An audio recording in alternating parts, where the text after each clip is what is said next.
us for her presence, Ms. Habiba Kahinde. How are you doing today? Hi, I'm fine. Thank you. Thanks. Really nice to see you guys again. So without much ado, I want to welcome Camilla Nontra. Yay! Oh my goodness. I should come to you every day when I need. Correct. This is Sudan. Wow. Sudan. Believe it or not, Sudan has more pyramids than Egypt. Interesting. Begin to think in a Pan-African way, because they now see that their conditions are not just about that local space, but the condition is linked to all of the other. Hello. Good morning from San Diego, California, and good afternoon if you live where my co-host lives and our guest lives. Good evening if you live on the other side of the world, like our brother Michael. Happy birthday to you, Michael. Happy birthday. Yeah. Well, we start by thanking God for today. By Him we live and move and have our being. I'm going to welcome my co-host to introduce our lovely guests. So, first of all, it's always good to be back with you guys, but it's even better to be back with you guys when we have special guests, and we have a really special guest today. I know this person from law school. We've been through the trenches together, and I've been able to see her grow and sprout into doing all sorts of amazing things that you all are going to hear about today. So without further ado, I want to introduce the world to Kristen Thompson Fonseca. How are you doing? Yay! How are you? Well, thank you for that. Thank you for that introduction. I'm doing really good. How about yourself? Doing well. Good. So we reached out to you because of several things. First, we always like to celebrate Black excellence wherever on this planet Black excellence finds itself, which is pretty much everywhere, right? So we want to celebrate, give you an opportunity to introduce yourself to the masses, tell them a little bit about who you are, what you do, where you're from. And then I've got questions that I'm going to get into about your journey, your world travels, and the fact that you've got a couple generations of HBCU graduates in your lineage. Yeah. So introduce yourself to the people. Hey, everybody. My name is Kristen Thompson Fonseca. I currently live in Charlotte, North Carolina. That's where I am streaming from right now. I was born in Greenville, South Carolina. I moved to Concord, North Carolina, which is a very conservative, predominantly white. She's being nice. North Carolina. That's where I spent all of my elementary, middle, and high school education. Very interesting experience there. I went to college with Jesse, as he said. I went to North Carolina Central University, which is in Durham, for undergrad and law school. Wow. And I have a deep history with that school, as we'll talk about later. Right now, let's see, I came out of law school. I practiced law for almost 8-9 years. I kind of transitioned over. Like right now, my law practice is kind of I put on like programs as far as like educating people on their rights, as far as talking to police and things like that. But I don't actively practice. I've kind of switched over to, more of an activist type practice, if that's what you want to call it. I definitely always want to make sure that our people know their rights, and what to do and not to do when we encounter those situations. And that really spawned from so many incidents that we've seen the past couple of years that have always been going on. It's just more prevalent now that we have more cameras, right? Right now, though, I actually I work in compliance for a bank. So that's kind of like my boring, average, everyday job. But my passion is more on the activist side. I like to do organizing. So I'm in a whole bunch of different things. I like decorating as well. I like traveling when there's not a pandemic. But yeah, that's me in a nutshell. That's awesome. Well, I just want to shout out, first of all, to the good people of Concord. We're being very politically correct today about the people of Concord and how they have some interesting views on how justice works and how race works. Very, very interesting. So I want to start off first by talking a little bit about your heritage. Now, Okay. I am convinced that we are cousins. It doesn't matter like how I agree with that. There's no way. There's no way we can't be cousins. There's no way. So Fred, if you didn't know, there is a very, very small town in eastern North Carolina. There's not a lot of people there. And we both have ancestry from that town. Oh, that's Absolutely. There's definitely some inheritance there, some relation.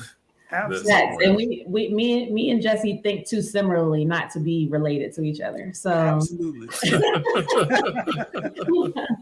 So he's my cousin regardless. We'll figure it out one day. Absolutely. We're working on the genealogy now to figure out how it all works together. But what's interesting is all these generations of your family have matriculated through North Carolina Central. Yeah. And I'm just curious about that. Like, what was it about Central that initially made your family say this is going to be our school for the next however many generations? And what is it that keeps you all there? So let me first start with saying I'm North Carolina bred for sure.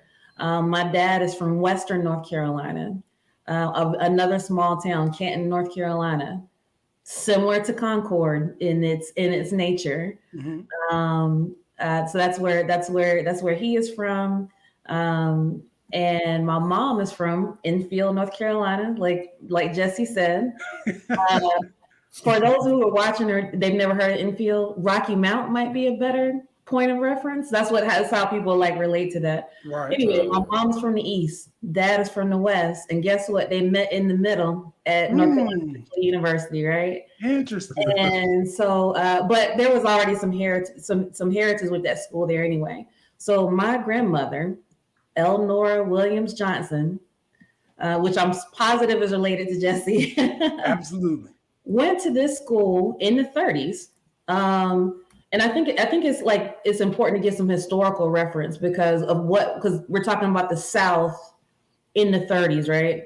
As far as higher education goes, as far as Blacks, there wasn't a lot of schools that we could go to. We couldn't go to Duke. We couldn't go to Carolina. We couldn't go to some like the basketball. I call them basketball schools. Mm. All right, that's what they're most famously known for, right?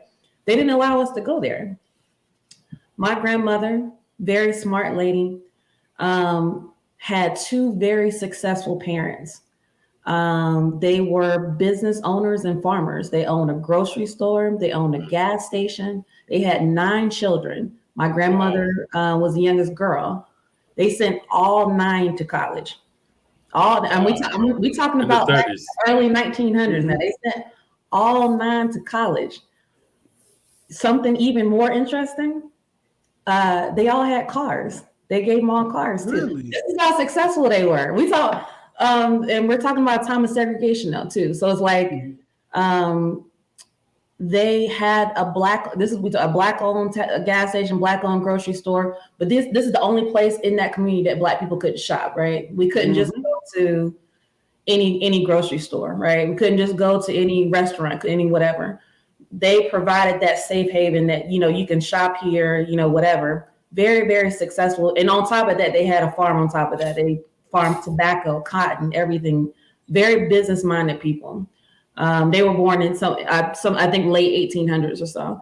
But anyway, my grandmother went there, graduated 1937. If my mom is watching, and I got that date wrong, she'll definitely correct me. I have a copy of her degree, a picture of her degree. I think it's 37. She went there to study education. And I remember hearing too that at that time, as far as women were concerned, Black women especially, you had two paths. Education, you're gonna be a teacher. Nursing, that's it. Those were the 2 main paths. I mean, so if you went to college, that was one of the things that you were doing. My grandparents, my granddad went to World War II, and my grandmother was at home having my aunt and my mom, and later my two uncles, and they they sent all 4 of their kids to college as well. All the HBCUs, not just Essential though. My mom's the only one that went there, but my mom went there. She met my dad, and they graduated in '67. Wow. I think that's right. Well, I was like, if my mom's watching, she'll definitely correct me later. But my sister ended up going there too. She went there in '92. And I went there in 2000 and then again in 2004. So I have a really deep connection to that school. I have 2 nieces there now. They are technically 4th generation students there. Okay. What I think our history still ties us to that school, right? Because I told my nieces, I said, when I was kind of giving them their pep talks before they went off to school, kind of leaving home for the first time, I said, there's gonna come a time where you're gonna feel stressed or overwhelmed or whatever. So when that time comes, I want you to walk outside on campus. I want you to take your shoes off. I want you to put your feet down in the grass. And there's one particular spot at Central called the Bowl. Everybody knows what I'm talking about if I say that, but it's kind of like the center part of campus. I told them to put their bare feet into the ground. And I said, I want you to feel your ancestors there. They are there watching you, protecting you. So you can't do that at any other school, right? I was like, where you have your feet is exactly where your great grandmother was, right? So they kind of, and I think they really, really appreciated that. They're both doing extremely well. So yeah, that's my heritage as far as North Carolina Central goes. But I will always ride hard for that school no matter what. So let me kind of bring it all together. What's interesting about Central? Okay, so I went to law school at Central. That's where I met Kristen. But Fred has a very interesting connection to North Carolina Central too. Oh, okay. His uncle is a professor at Central, right? Yeah, she might know. Kristen might know him. Dr. Murphy. What would he teach? Economics. Nah, not my purview. But he's big. He's even big in Durham now. He knows the mayor, and Mayor came to his 95th birthday party, so you probably saw him somewhere. But he was teaching there for like a good 40 years, if I'm not mistaken. Oh, nice. Dr. Victor Marfo, and probably maybe when one day I come down there, we'll have a nice Absolutely. nice lunch. But he retired in around 2000, 2001. So that's why I figured you might know him. Oh no. Jesse came after that. So but I was a child in 2001. I was like a child genius, right? So I'm still super young right now. I wouldn't know him. Well, it's important. I see you. Yeah, you keep track of as every guest comes down. It's like this guy's stalking me. We go and check out their profiles. No, I didn't realize he had been, kind of doing. But I that makes sense. She's doing your research, and as well you should. Yeah, and I see you take your family tree really seriously, just like I do. Very, very seriously. And, very close family. So before your great grandmother, I think she's also Hamilton, right? So you're definitely related. One of your my grandmother. Oh wait, you're okay. Sorry, yeah. Great grandmother. The other side of my family. That's my dad's side. Yes. Because that's the Melungeon side. So I consider myself native too. And Melungeon is an interesting term. It is a term that it refers to a group of triracial people, Black, white, Native. They primarily were in the eastern part of North Carolina and Tennessee, mountainous parts, Tennessee. But yes, my grandmother's maiden name was Hamilton. But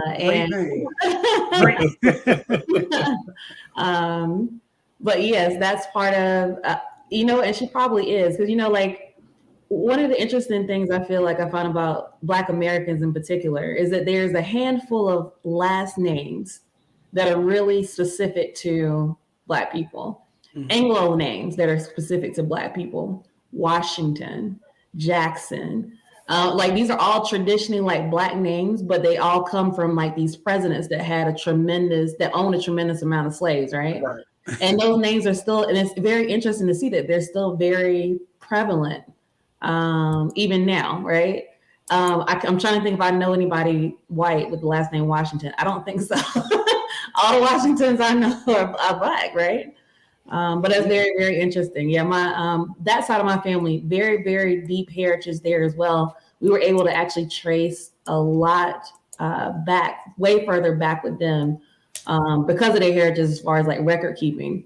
One of the things that is challenging, really being in Black America, it's really, really hard for us to find where we came from because record keeping wise and otherwise, those things just weren't written down. We rely a lot like on the census and stuff like that, but a lot of the stuff was lost. So I feel very fortunate that I get to see pictures of my, grandparents, great grandparents, third great grandparents.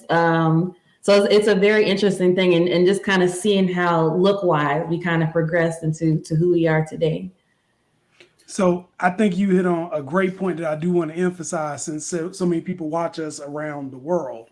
One thing, that people probably have questions about is why is it that Black people that you meet from America, last name is Jackson? Like it's just not a lot of like, ethnocentricity to our names, at least not our last names. Yes. And it's it's part of the tragedy of Black America at the same time as it is a mark of pride. So just so people know how this works, when you came off the boat and you were split up and purchased, oftentimes the slaves took the last name of whoever owned them.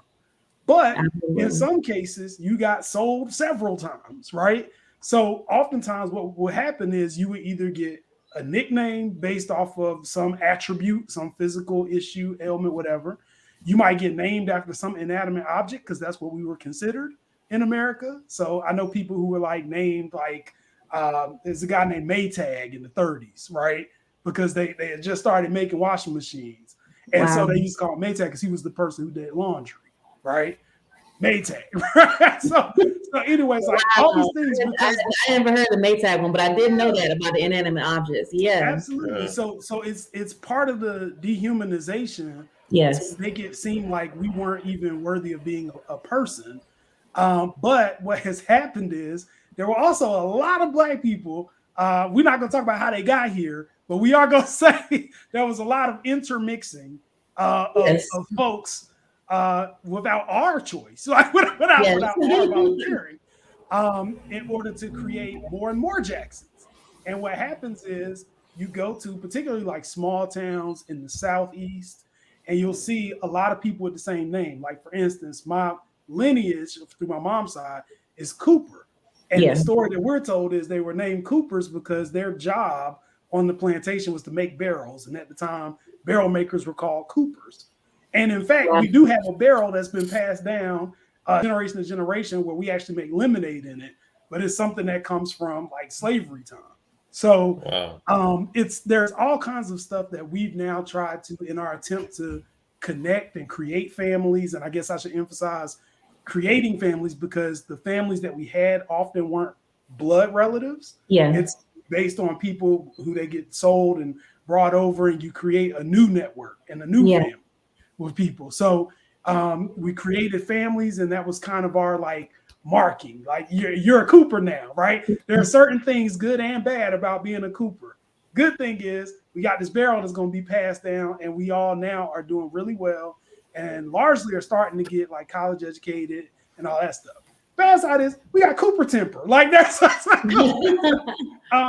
so anyways, I just want people to know, because one of the things, like as we expand and hopefully keep building these bridges across the diaspora, you're probably going to see folks like myself, who, particularly when we arrive on the continent, you're going to be like, I don't understand why his last name is this, like, or you got named after like a slave master. Why don't you change it? And that's a great question, right? But at this point, it's not really the slave master's name anymore. We've taken it. Like, well, I was trying to think of if I knew anybody with the last name Jackson or Washington that's white. I can't really think of any off the top of my head. I'm sure they exist, but you brought up a great point with how we still have these ties to the last name. Mm-hmm. But I think it's important to note too, this kind of evolution that we went through in the 60s and 70s with our first names, right? Right. That's like kind of where a lot of the ethnic, the names that we hold close and unique to our culture. That's when you got the Keishas and the Jamals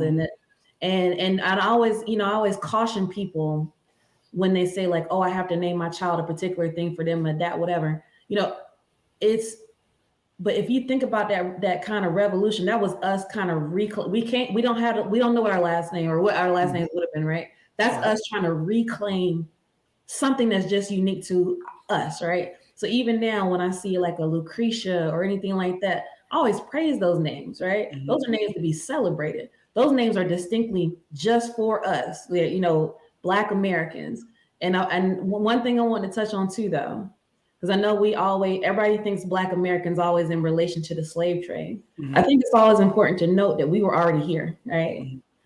Yes, there was a large, transcontinental movement towards here because of slavery.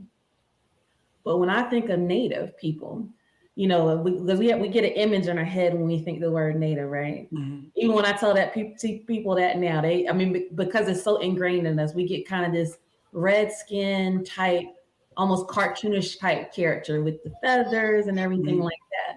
But those are Black people. And I was like, and so I think that's important that they were already here, right? You look at some Native tribes, like, even throughout this country. I'm talking about early photos. You wouldn't be able to distinguish between the two. So I think it's important to know, like, we've been traveling the world way before, like, we didn't get any favors necessarily, like, because you bought us over here, right? Mm-hmm. We were already doing it, mm-hmm. right? So I always like to point that out, but no, the name thing is really important as far as cultural references here in America for Black Americans. Yeah, absolutely. I agree. Oh, go ahead, Fred. I'm sorry. Yeah, I totally agree with that. And if you look back to Mansa Musa's, what's his father, older brother, Abubakar, there was evidence he left to the Americas mm-hmm. and never came back. So there was trade between Africans and the Native Americans back then. So I definitely agree with that point of yours. So it's relevant, but I mean, it's not something that's taught. No, we don't taught in history. Right? Yeah, it's kind of look. Growing up where I grew up, it was and I think it's important to note that Cabarrus County, where I went to school, is the most conservative county in North Carolina. Mm-hmm. For me, learning history growing up, it was just like there was nothing, and all of a sudden we appeared. So like there was no context as to how. It was just like, oh, well, Revolutionary War, and then y'all kind of came in there. It's just kind of mixed, and then they just kind of like skip right through that, right into Martin Luther King.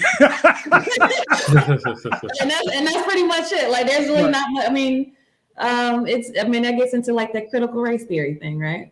But it's growing up there gave me a really good appreciation of what I experienced when I did go off to my HBCU.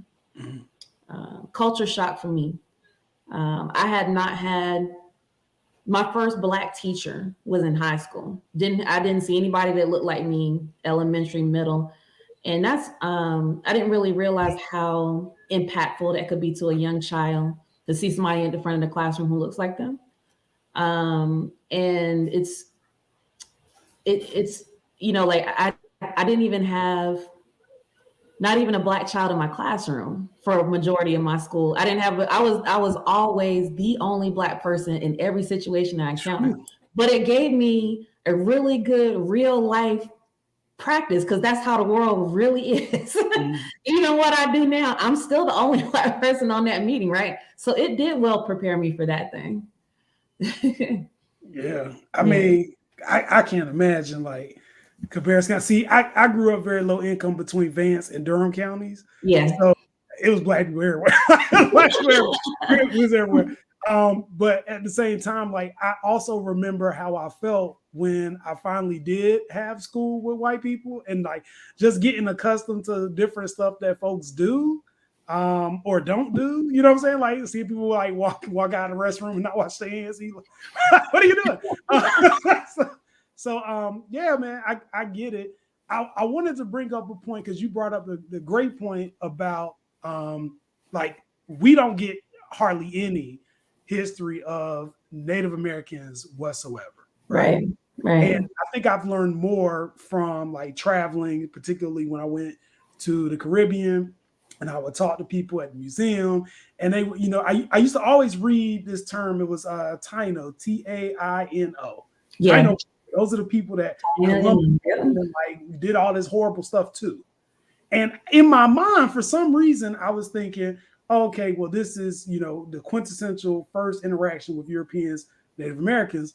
And this guy who's telling me this story, he's darker than me. And I was like, well, what are you? And he was like, well, I'm tiny. I was like, what? So he, you know, he broke it down to me. He was like, you know, Africans have been traveling the world for a long time. Yep. And we were here, we had settled here, like, you know, everything was fine. And then here comes Christopher Columbus and his discovery and all of the pestilence and everything that he brings. And so he talks about like, you know, how the stuff infiltrated, and then all of a sudden people started injecting, you know, what is this? What is mestizo? What are all these different breakdowns of ethnicities, which in the Caribbean is a lot more than what we have in North Carolina. Because I think North Carolina for a long time was white, black, Mexican. That was it. It still is, to be honest, but yeah. That was it. So, you know, trying to understand kind of the way that race is defined doesn't necessarily, there's not one way, right? Yeah. There's also like different connotations and different ways that people have treated folks of different races throughout the different countries in this hemisphere.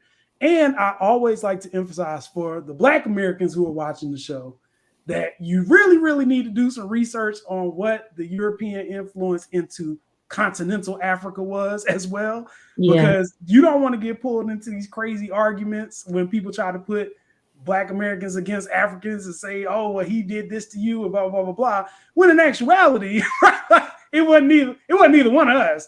It was a whole other group of people that came in and decided to implement and colonize and rape, pillage, steal, all that stuff.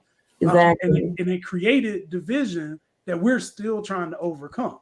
Agreed. So with that said, I want to shift a little bit to talk about your experiences on an international scale. Yeah. Where have you been, and how do you feel like the people in those communities reacted or accepted or maybe even rejected you and your Blackness?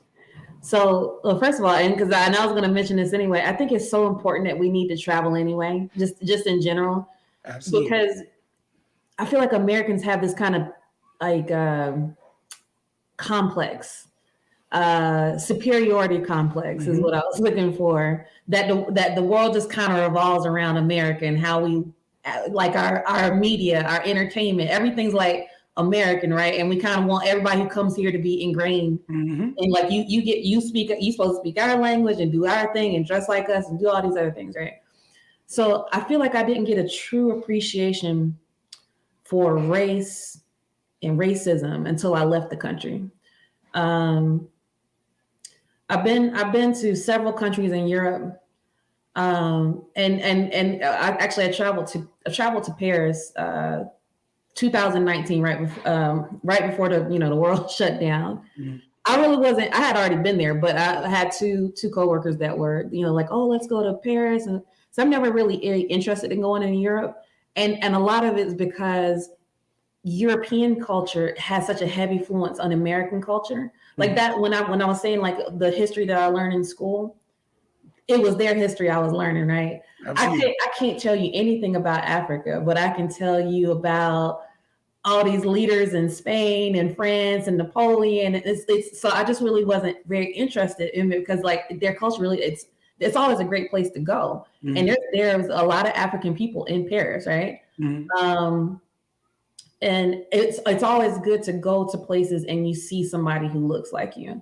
And that was a good experience. I did feel like it was a little bit more segregated there as far as like, you know, the blacks were just kind of here and everybody, you know, the whites were just like kind of over here. So I didn't really get a chance to do a lot of cultural exploring there. But one of the most interesting places race-wise that I've been is to Beijing, China. Okay. I mentally prepared myself because I had heard so many horror stories about how we are perceived and treated there.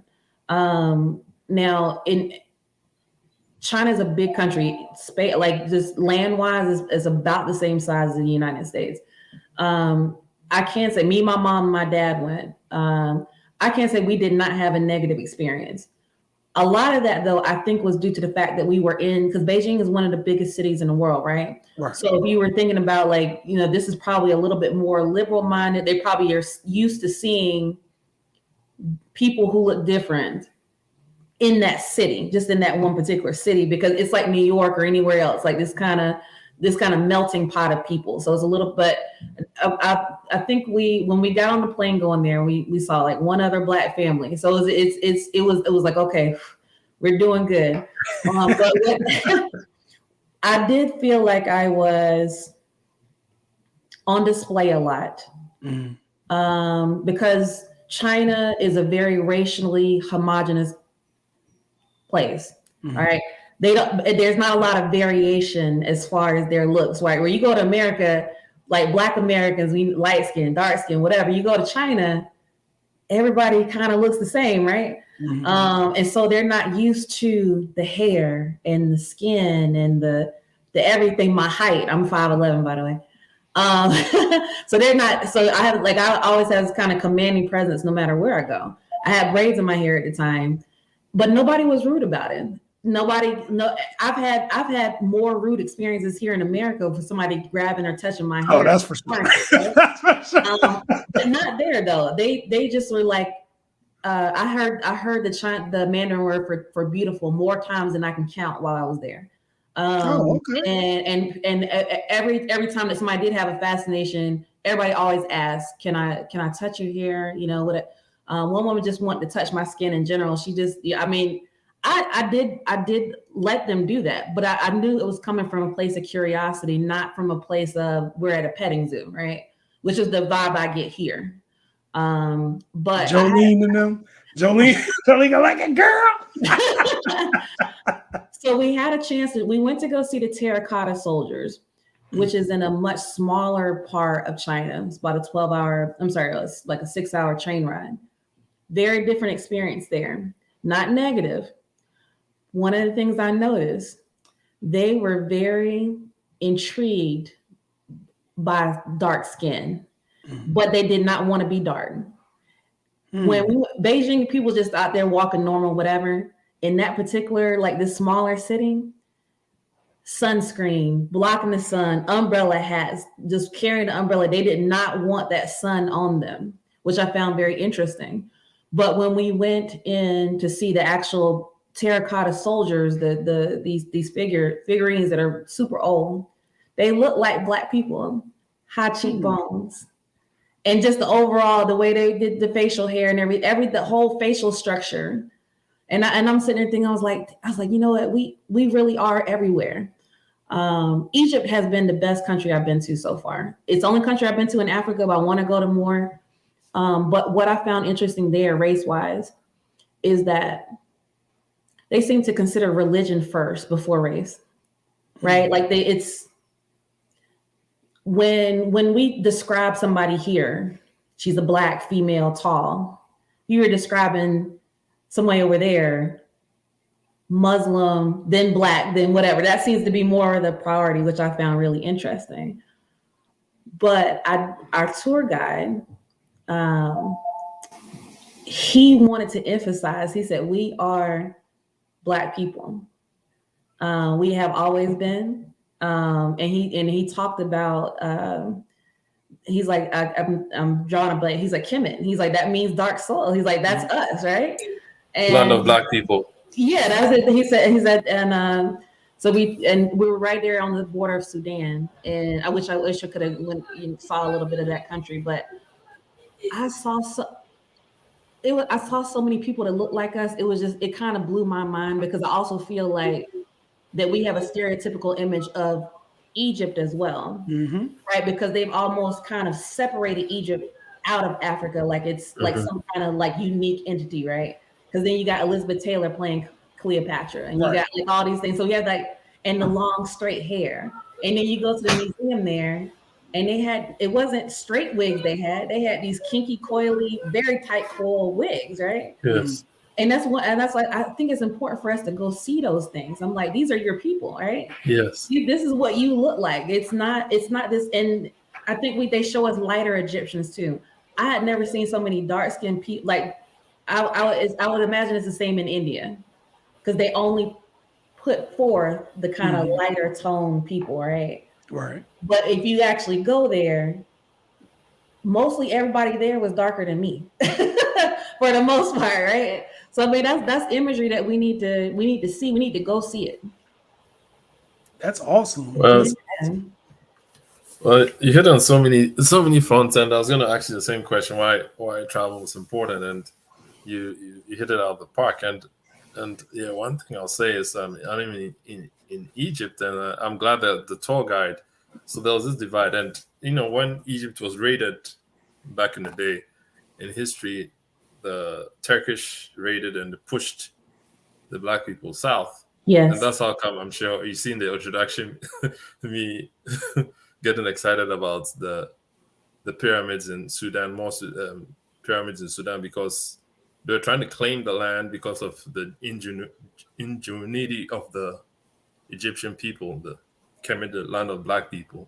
They wanted to claim it for themselves, but then when the geniuses went south, they started building more pyramids. Yep. That's how come we have more pyramids in Sudan. But I mean, a lot of I just found this out maybe 10 years ago, but it took so long because the assumption is that Egypt is the land of the pyramids, but that's not necessarily true. And it's clever marketing. Yeah, exactly. And yeah, they always put forth the lighter skin, like you said. And we've had some Brazilians on. I never knew Brazilian was actually black people were the majority in Brazil. So that's what it is. That's marketed. And Cleopatra was one of the first generation Greek. Ptolemy and Cleopatra, which are siblings, they're the first mixed Egyptians. So up till then, the pharaohs were all black. Until then, they were mixed. And if people are mixed, they'll probably look like both sides. Look more like, they could even end up looking like more like Jesse than Queen. What's her name? Elizabeth Taylor. Then Elizabeth Taylor, yes. Yeah, exactly. So, how do you think that has also shaped your worldview in traveling, especially to a place like Egypt? It made me realize how small-minded America can be. What was interesting in China, Egypt, Peru, I've been there too. I didn't experience any racism in any of those places. For instance, in China, like it's certain behaviors that I'm so used to having to do here that is almost looked upon as odd there, right? So one behavior being, I'm so used to being watched in a store. They always watch us, right? It doesn't. They just always do. Even if they're trying to be conspicuous about it, they're watching us in some form or fashion. I guess afraid we're going to steal or whatever. Or even my dad's a tall guy, he's 6'4". Even when we go, vacation different places, and my brother's tall guys too, you'll see people kind of, grip their purses tight or do whatever. But when I went to these places, right, that wasn't a thing. And it was just like, it was like some veil just came off my eyes, and I was like, wait, what? Like, so you mean tell me that the whole world doesn't think about us like we do? When I was in China, we were in a mall, a lot of little small stores. And we stopped in one. We were looking at this particular thing. I think we were trying to pick up some stuff for my nieces, and they didn't have a particular size. And she was like, "Oh, okay, I'll run to the back." Now this is like one little lady in this big ass store. She left and went. She was gone for like 15 minutes, and it's like we could have absolutely left and took everything, but it was just like nobody's watching us. It was like it's like. And then my dad, we were walking down the street. My dad dropped a considerable amount of money on the ground. We didn't even know what had happened. Like two Chinese men come waving flag. He's like, hey, you dropped your money. You dropped your money. I'm talking about a good. It was a good amount of Chinese money. That ain't America. Behaviors. Same thing in Egypt, Peru too. It's just like. It felt odd. That struck me to my core. I was just like, this shouldn't feel odd. Mm-hmm. That I'm in a place where nobody's treating me differently because of the way I look, but I'm so used to it that and I think that's actually sad. It started to make me realize the things that I do to assimilate to this culture, the way I talk, the way I dress, the way, I conduct myself. I recently made the decision, like work-wise, that I'm not code switching anymore. I'm not doing it.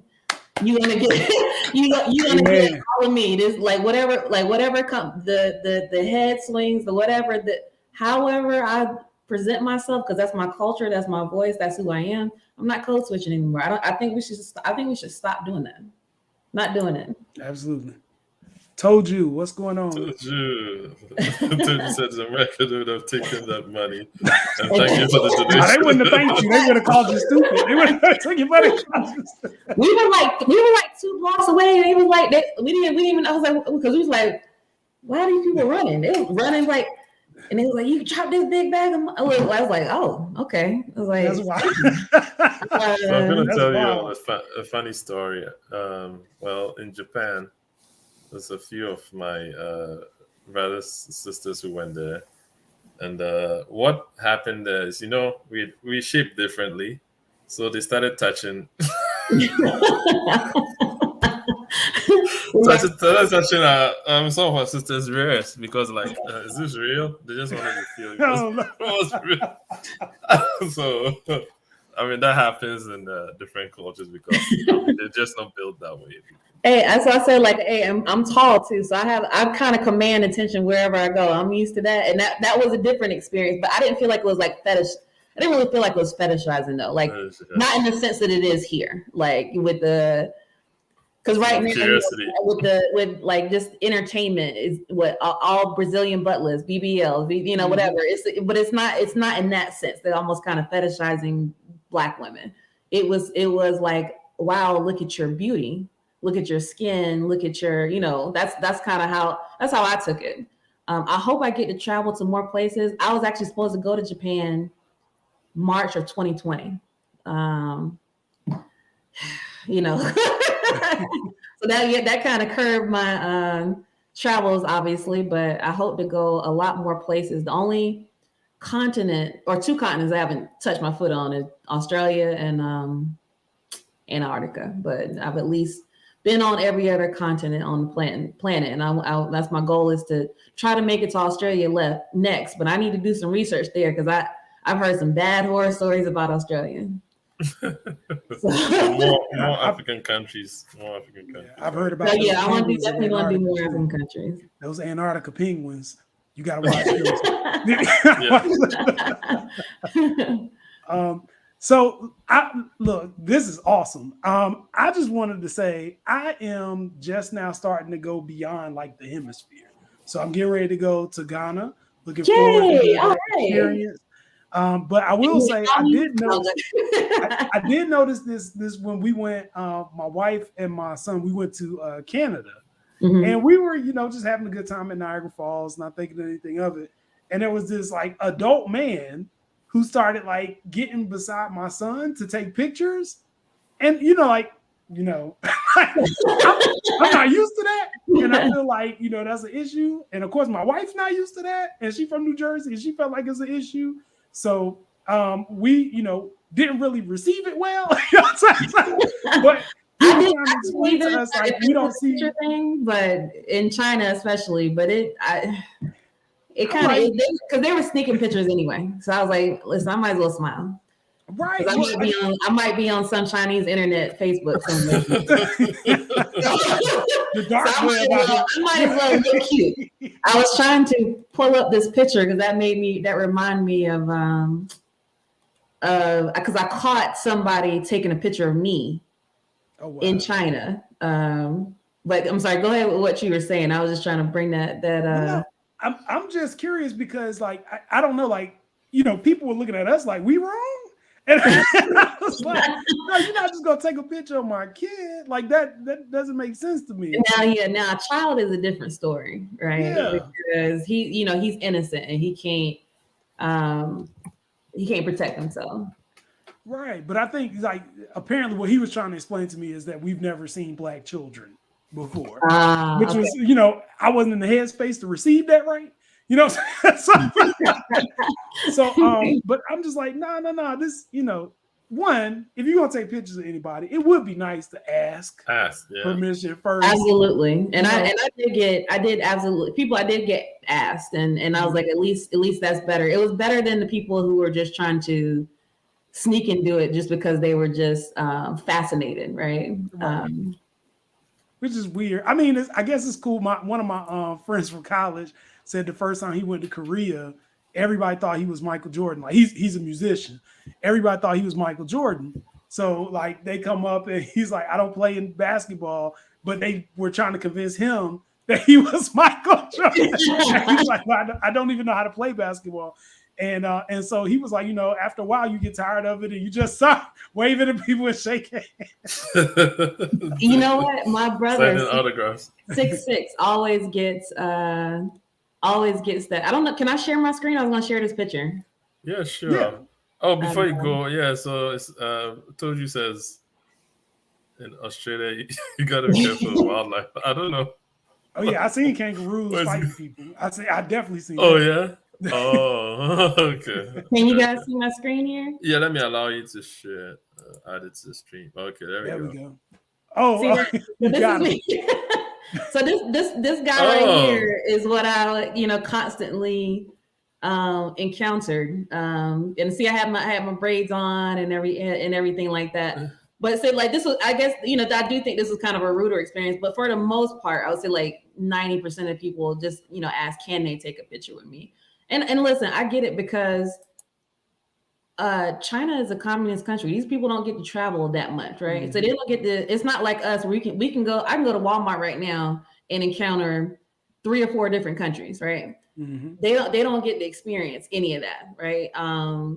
So it's like I do understand some of the fascination because around them everybody looks the exact same, right? And so it's like when I'm coming here tall, curvy, with my braids and everything, they're just like, wow, I need to take a picture of her. And I'm just like, you know what? Go ahead. You're gonna do it anyway. So yeah. I love how he's trying to be discreet. I love that. He's trying. He's trying. Some other people not as discreet, but yeah, that was in Tiananmen Square. Okay. Okay. Oh, that's the picture of Mom. Yeah. Oh, sorry. I didn't. Let me stop sharing there. My mom was telling me that picture wasn't supposed to be up there. Yeah. Okay. Cool. So that's awesome. I'm curious. So just to take it back to America and some of our shortcomings, right? Yeah. One of the other things that I often hear people say when they travel is America. People have a lot of love-hate relationship with America, right? So like the hate is we have to deal with all the, particularly Black people. We have to deal with all the stuff that comes with America. Right. But was there anything that you saw while you were traveling that said, maybe I can appreciate some things about America a little bit better than I was looking at before? It's okay to say no. I do appreciate our sense of culture. Like I feel like we're kind of like evolving to having like this kind of subset of Black American culture. Part of that too is like my husband's from St. Thomas, Caribbean. Completely different kind of, I mean, there's different Black people, right? That like you got American and you got Caribbean culture, two completely different cultures, right? But I do appreciate some of our freedoms. Free to, that's why I said free to a certain extent, right? Right. Yeah, yes, I can get on the internet and go to all the, because China, they block everything. You can't get on Facebook over there. But like so here, yeah, you can. But also, I don't think we have freedoms like, even driving down the road. I mean, we're always subject to that. Any potential interaction could turn fatal for us. So that's why I said, that's why I struggled to answer that question, because it seems the opposite a lot of other places, right? But I do appreciate Black American culture, the things that we have found that are uniquely our own, this kind of hybrid of what it means to be Black in America. I had a discussion with somebody a couple months ago, like, can you describe white American culture?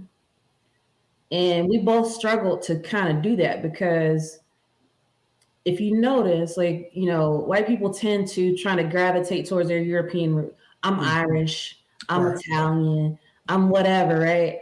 But never really. And I'm like, okay, so what's white American culture? And then somebody said, well, like baseball, hot dogs. And I was like, that's American culture. I was like, what's white American culture? And we were like, slavery. That's true. That's true. But I mean, think about it. That is really their culture. But then you got us who persevered through all the things that we've been through, right? I was looking at, I had a post, shared something yesterday. It was talking about how well Black women age. And I was thinking like, look at us. I was like, we're the least protected, least, we are really at the bottom of the totem pole of our treatment, right? And despite all that, we still look good. Like, come on now. Like, you know what I mean? Like we still look good through all the hardships, all the stuff that people put us through. We still put that, we still strive and get through. I had an incident that happened to me recently at work.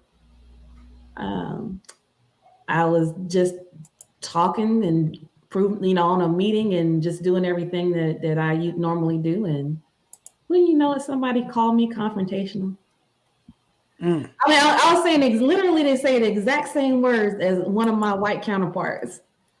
And it was like, I mean, correct me if I'm wrong, but you kind of have like a confrontational tone. And I'm like, this is something that we always, especially Black women, have to fight against, right? That you're this angry Black woman and I had a conversation with this individual later, and I checked his ass, right? Sorry. Yeah, let's have you want to be confrontational? Let's have a conversation. I really shut this dude down, because I was just like, because I was like, do you see what you did with that one word?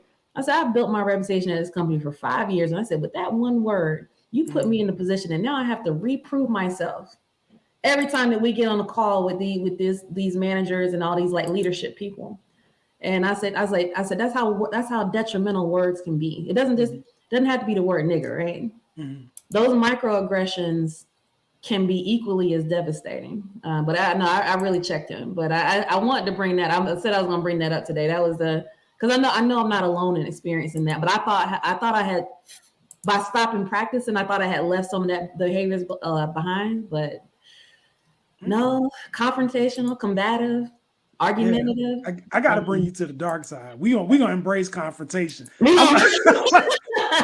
the angry person. I don't mind. Like, I try my best to be happy, but if something goes left and they looking for a label, go on ahead and throw the label on me, because I'm coming. I was very confrontational on that second call when it was just one-on-one. I was very confrontational then. I was like, okay, let's do this then. Let's do it. Absolutely. I think I think what is important, and I'm hoping that we're turning a corner here in society, but I think what's important is that people don't realize how much Black people, particularly Black people in America, have to put up with, and how we are trained to not be ourselves, but even like how you do your hair, how you dress, how your manner of speaking, everything has to be calculated to fit the situation so that you can live or maintain employment or whatever. Yep. And I think for me at least, some of the residue from George Floyd, Breonna Taylor, all that stuff, Black Lives Matter, all that, to me, it was like, I'm taking this mask off. Like, I'm done. I'm done. At this no point, more code switching, not doing exactly. At this point, you get who you get. You know who I am. You check my Facebook if you got doubts and see exactly where I stand. Mine too. And that's why me and Jesse found out we was cousins for real. Absolutely. Absolutely. If you like it, great. Yeah. If you don't like it, that's your problem, right? And I'm trying to encourage like young people that I mentor to do it too, because one of the other things that frustrates me a lot is, like you said, a lot of the culture that people would label as American is really us. Like people, hip hop came from nothing, right? It's a global phenomenon, right? People have always loved our gospel music. People always loved our jazz music. People always loved our sports. We always been fascinated everybody. They love our bodies. They love the things that we do. They love our dark skin. They love everything about us. Exactly. But they don't love that we have it. Right? Like they don't love it. So it's like, let's artificially recreate it. Well, we make stuff cool. Absolutely. You want to sell a product, you put it with a Black celebrity, it's gonna sell. We make a particular thing cool. I mean, to a certain extent, that's a compliment, right? Like when you're thinking about like it like positive stereotypes of Black people. We age better. Mm-hmm. We're cooler. Food is seasoned. I mean, listen, we have a particular swag. It's the same reason why that we know we get on a phone call and we can't see the other person. We can recognize each other, right? Mm-hmm. Through voice. Right. Even if you saw only the silhouette of a Black man walking, I know it's a Black man. We walk different. We talk different. It's just because it's so ingrained in. That's what's like. That does make me appreciate that. Those are the things about Black American culture that I really appreciate. We can hear each other. We see each other. We do the head nod to each other. No matter what environment we're in, we're like, right. If I go to like a new work situation and we break for lunch, I'm sitting with her over there. Right. You know, but that's the beautiful part, right? Because we always have that in common. We always have that connection with each other. That even if we disagree on certain things, like the Will Smith Chris Rock incident. Even if we disagree on those things, right? It's still some inherently underlying things that we will always have our back with. Same reason why they say like, I can talk. We can talk junk about other HBCUs, like our rivals and stuff. But you outside person, you can't talk any junk about any HBCU. Okay, I got everybody's back, FAMU included. Like you're not gonna say anything reckless about FAMU. I will shut you down, right? Absolutely. So that's part of Black American. That's one of the things that made me really appreciate it. Like we always got each other's back. Well, I'll tell you, I'm on TikTok a lot, and now I started exploring. Like they have some really big TikTok content providers coming out of Nigeria, Ghana, and I noticed they do a lot of the same things we do, just in a different way. Yeah. So it's similar. So I just think there's a thread amongst just I'll say African people in general, about how we carry ourselves, how we project, how our parents raise us, right? Like the things that our parents say to us, and just the way that you are, that I feel like it's hard to emulate. Yeah. But the other society seems to believe that if they take phrases or take looks or take, attributes or whatever, they can make it for themselves, and it just never quite works out well. Look at the Kardashians. Exactly. I mean, they made their billions because of Black culture. Yep. I mean, it kind of is what it is. I mean, but everybody wants to be us, but nobody wants to be us, right? Yep. That's what Paul Mooney says. I mean, but it's true. Mm-hmm. Ask any white person, would you trade places with me? They can love that. Might want to look exactly how I look, but I'm like, would you trade places with me? No. they know that there's inherently some privileges that they enjoy walking this life, right? Absolutely. Okay. He said so all he's of gonna. He said all of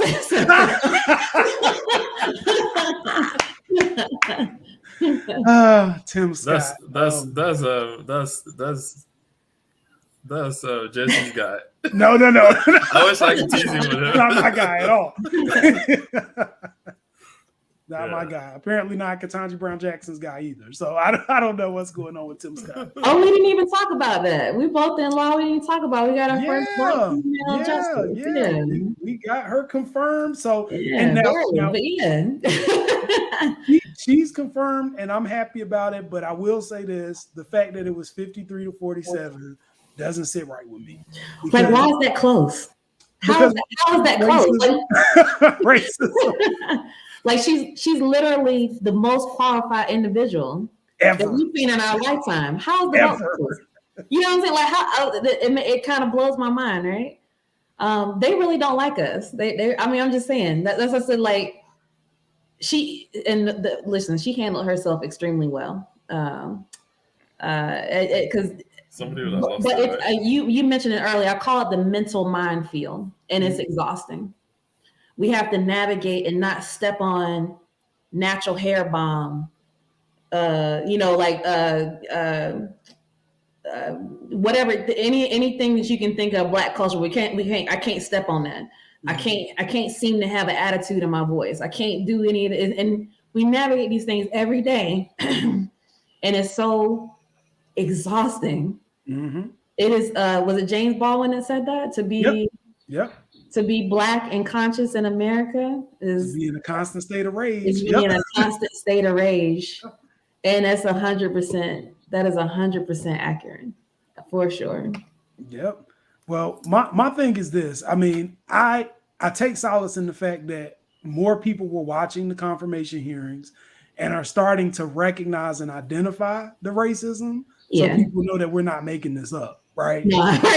Especially this dude. Oh my gosh. Like, if I want to be a woman tomorrow, I want to be Black tomorrow. Can I be? What's wrong with him? So, and then the other thing too, right? And I want to give hip hop its proper credit, right? There was a different attitude, I believe, that being poor and Black in America changed a lot of stuff. Like being poor and Black in America and finally having a voice to be able to say, this is what we're not going to take. And we will come see you. You know what I'm saying? and I think America took a step back and was like, well, hold on. And it shifts because a lot of times the things that, people from a poor demographic will say is what everybody feels, but everybody else is busy trying to be appropriate for the situation. Whereas you don't have nothing, like I don't have nothing to lose. We gonna say what we want to say. We gonna come up to the place 20 deep and ask you what you want. Like it's a different way. And I feel like now that's starting to get ingrained into our culture, so that even now people are starting to recognize a lot more. Hey, you can't call a Black person articulate who graduated from Harvard twice, right? You can't you're so articulate. No. You're so well spoken, as if it's a surprise. No. She clerked for a Supreme Court. There's only 30 people walking right now who clerked for a Supreme Court justice. Super smart lady. I like her though, with her locks and everything. I like her. I like her a lot. I'm glad she's up there. I'm sorry that the vote was that close. It shouldn't have been. That's the weird part. I wasn't surprised about that. But I told Jesse that it was gonna happen. He was a little nervous, but I told him it was gonna happen. I'm more than half glass. We elected Trump. Half full. Literally anything is possible. Okay. That's why January 6th, I think last year proved that. Literally anything can happen. So I was nervous too, because I don't have that much faith in our legislator. I don't. I don't think things will change until some of that patriarchy starts to die. Listen, America has an obsession with old white men. We do.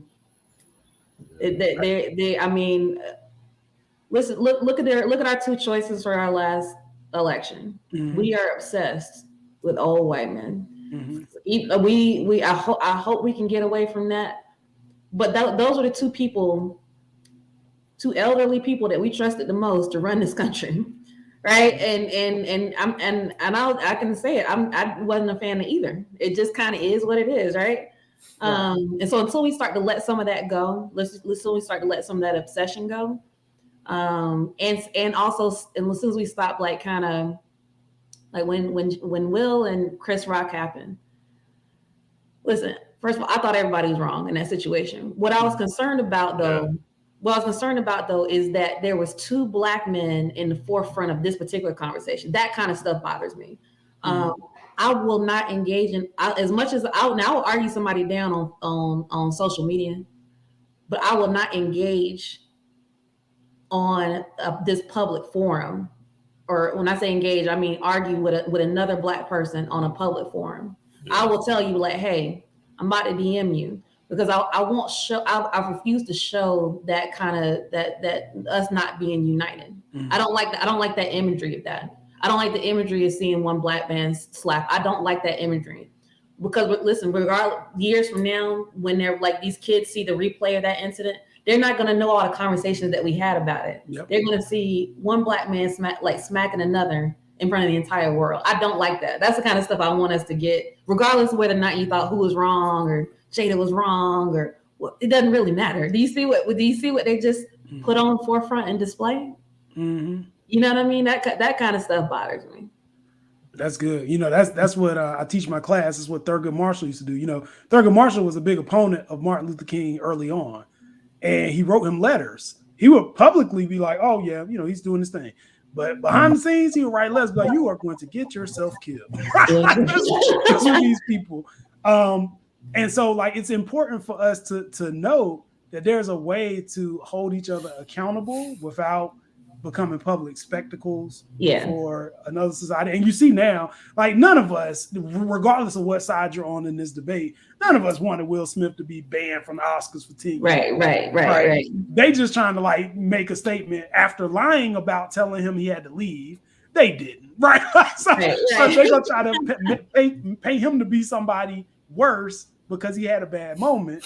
And we like, well, look, regardless of what side we on, we don't want Will Smith to be bad. We like Will Smith. Like bad night. Will Smith was like one of America's sweethearts or whatever. That's why they were so hurt. Like, let me clutch my pearls. I can't believe that he did that. You know, like that type of behavior.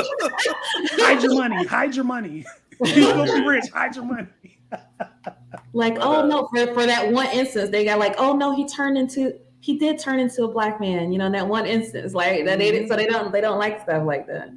That's not Willie anymore. That's Willie. It's definitely a bunch of nonsense. That's what I said. I thought everybody was wrong in this situation. Everybody. Yeah, I agree. And you know, the sides, people taking sides and all that, because in the first place, a Black woman's hair is not to be messed with, especially if she has a condition. And then Will, you don't go up and take out. What if he falls and dies or something, because you're a much bigger guy? You know what? I feel like Will though missed the key opportunity when he first approached the stage. I of course didn't think he was going to slap him. Yeah. I thought he was going up there to make a statement saying why that joke was inappropriate. Yeah. Like, in other words, I thought it was going to be kind of like a moment, like. Because alopecia, just in general, is a autoimmune disease that's close to my heart. Family members that have that, so it's always very upsetting to hear people talk about it. But I thought that he was going to take that opportunity to really shut Chris down in a different way. Because had he done that, had he got up there and said, "Hey, that joke wasn't cool because my wife suffers from this condition," he could have actually came out looking like a hero and made Chris look like an asshole at the same time. He could have got Chris canceled. You know what I'm saying? At the same time. So I think that was a prime opportunity that he missed by kind of doing that. So like I've never seen a topic so as far as like within our community, so like divided. Like not this divided. I'm surprised at the viewpoints from different sides saying like Jada this and Chris Rock that, and I think it was great, and it was too much. I just have never seen it. I just don't like that we're talking about it. Like, why are we talking about these two black men? It's the same way that we, you know, share fights. You know, people share social media and share like fist fights in the streets. Like it's like it's turning us into like another kind of spectacle. Like, look at these two Black people fighting each other. Look at how the Black people are fighting over who was right and who was wrong. Look at all these things, right?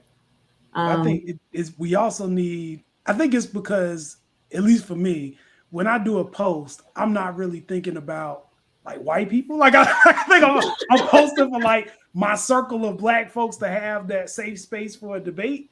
And then when you see white people commenting, and you're like, it's not really for you, but I can't limit it. So you can't see it. Because I'm sure I was like, I was talking to a white colleague of mine last week about the same thing, and I was like, yeah, I don't really feel like this is a place for your commentary, not to be mean. And they were like, well, I don't understand why can't we comment? And I was like, well, it's kind of like when there's a job available and you don't communicate it to. It's true. Yeah. I get that. I mean, because listen, that's most of our circle anyway. That's who and I know your posts are very unapologetic. Mine are too. It's I would love to see us have more unity just in general, just in general, not just about this particular subject matter, but I'm talking about just in some of the things that we saw like our parents do. Both my parents marched. My dad got arrested multiple times doing protests when he was in college. Like, I mean, that kind of unity, that type of thing. We are doing it to a certain extent. You got BLM, you got these like certain movements, but it looks different. It feels different, right? Because are we actually pushing our agenda, or are we just holding our phones up and saying, "Look what I did"? Right? So it feels different. Like, are we really in there? Absolutely. Or giving the corporation something to sell back to us. Yeah. Okay, I think time is fast spent. We're over time. So but anyway, if you haven't done so already, please do so. Subscribe to our YouTube channel so you can have content like this. Follow us on Facebook, like us on Facebook, and follow us on Instagram at the PanAfricana Show. On Facebook, we had a little technical issue today. Try to fix it, but that didn't work out. So you can always catch it I'll share the link on Facebook, the YouTube link on Facebook later. And you can also support our Spreadshirt shop. You can get cool merch like this one, the first PanAfricana. And I think our sister deserves to get one like that. Yes, absolutely. So we'll talk to you offline to get that information from you so we can get you one. Oh, I appreciate it. I just wanted to make sure we want to get people to subscribe to YouTube too, because if you subscribe to YouTube, you can watch it directly. Yes. We're definitely going to share, because of the Facebook snafu, we'll share the YouTube link once we finish and put it out, so you have it. Sorry about that, Fred. All right, no problem. And then I was curious. So a little, what do you call it, trivia, and I'm gonna give this on 5 seconds because the person has a short name, but it's a historic figure. So just to make sure we're not, it's a historic figure. So now this person is from ancient Kemet. That's the first clue, and he was a scribe, a priest. He also he was an architect and also a medical doctor. What's the name of this individual? And we're giving you 5 seconds this time. I told you, and Mike, if you're watching, this would be a great birthday present. 5, 4, 3, 2, 1. Time. Okay, so the individual's name is Imhotep. He was the great one who designed the pyramids, and he was also a priest and medical doctor and had successful brain surgery. This is back in the day. Imhotep is the name. Isn't that amazing? Yeah. Brain surgery. Yes, this is BC, so it's like 3,000 BC. So long How you time go ago. from like brain surgery to architect? Like you doing two very complicated things that you should wash your hands and then start building. That's Yeah. wild. True definition of a genius. Absolutely. Yes. No limitations with that brain. So. Absolutely. And that's the person they try to depict in what's that? You know, the Egyptian show where they have this white guy, it's almost like a magician. I forget the name of that movie. This is something recent? Oh, no, this is like in the mid 2000s. Oh, okay. I forget the name, but that reminds me, they try to depict him as a white guy. Wait. It wasn't The Mummy, was it? Yeah, the mummy, yeah. Yes. Yes, because he I cannot think of the actor's name who played him, but yes, that was exactly who he was supposed to be. Yeah. And they made him a bad guy, I think, if I'm not mistaken. Yeah, they made him a bad guy. Yeah. Yes. Which is yes. Wrong on all fronts. All right. Thanks for joining us. Yeah, absolutely. And thank you, Mike, and I don't know what Mike was on, but happy birthday again. And thank you, Toju, for joining us. And I see another 9 people on Facebook. Thanks for joining us this thank you. Saturday afternoon and morning if you live where I live. And we'll see you again, same time next week. But our guest will be with us. We wait behind to have something for you. Thanks again, Kristen Fonseca. Thank you guys for having me. Yes, don't go anywhere. We're getting ready to go off the line. I'll be right here. Also, if you wanted people, I don't know how you feel about people reaching out or whatnot. Yeah. I forgot that one. Oh, yes. Habiba is one of our, yes. What's going on? Habiba, again, you're due for a second. Yes. Second sit down. Second show. But yeah, Jesse, please give a disclaimer and then okay. Yes, disclaimer. So you guys know we have all kinds of special guests on this show, and they tell you about their experiences. And it's an opportunity for you to reach out in a professional capacity to discuss with them more if you had questions about the episode. This is not the time to pull up from half court like Steph Curry or Kevin Durant or whoever, you insert whatever basketball player and shoot shots into people's inboxes. As a matter of fact, she has a husband, and I'm sure her husband probably didn't appreciate you doing that either. So to the extent that you are comfortable, if you have a social media handle that you would like to share with everyone so they could get in contact with you, feel free. Sure. Well, on Facebook, my name is As It Appears. You can type on the private. Yeah, the private chat. We'll share it. And Instagram, which I'm not on often, but the second is my handle for every other social media. Oh, okay. But I'm always up to have this. I love talking about this kind of stuff, so I'm always up to have, like Jesse said, a professional conversation. Yeah, so that's and I host talks from time to time too. Nothing as formal as this, but we talk about everything, particularly finance and finances and investing. Yes, I forgot that's another passion of mine. I want us all to build wealth. So yeah, I definitely love talking about that stuff. I think that's stuff we don't talk about enough. So. Oh yeah, we gotta have a money episode. Get all our money. Yeah, we'll probably have another episode. I saw. You gotta have to say money, like investing, stocks, crypto, what?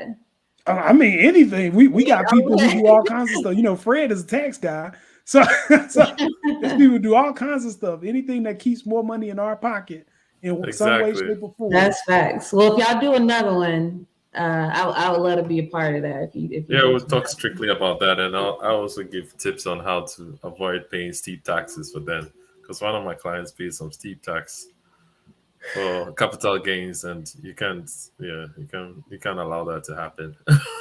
For sure. I mean, we're happy that he made extra, but on the other front, there's ways to go around that. Yeah, legally, and I always say legally. That's like legally. All right.